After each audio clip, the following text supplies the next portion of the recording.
I think success is being able to set clear and actionable goals for yourself, being able to achieve them and being able to do that within a constraint of following certain ethical and moral boundaries.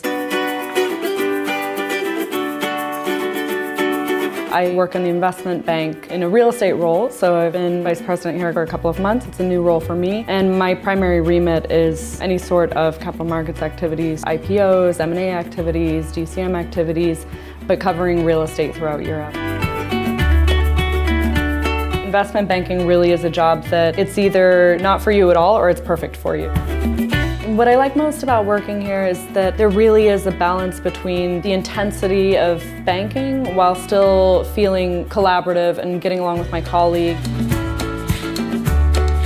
Finance is clearly very male-dominated, and so for me it's been really important to do whatever I can to facilitate other women either being able to enter the industry or to be able to stay in the industry.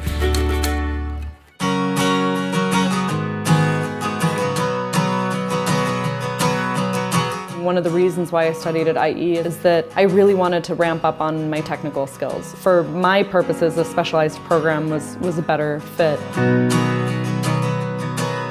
There really is a focus on bringing in professors and staff that are still plugged into the market. This is an industry that changes very quickly. It's very dynamic, it's very fast-paced. You need to be able to learn from people who are still plugged in terms of what's happening in the markets now.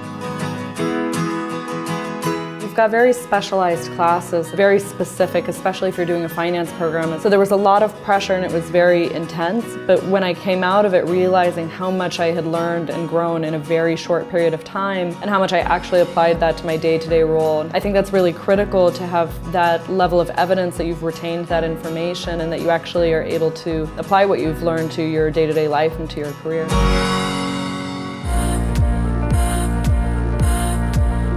I live very close to the office, so I'm able to enjoy my evenings, I'm able to spend time with my friends and still being able to enjoy my free time, the weather, the food, the culture here in Madrid.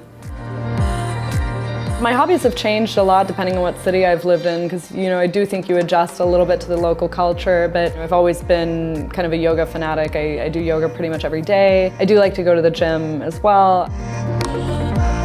I'm extremely social, I'm very extroverted, so I love pretty much every day of the week I've got plans with friends. I like learning new things, so I'm frequently taking different kinds of language classes or painting classes or other types of things to make sure I'm stretching my brain a bit.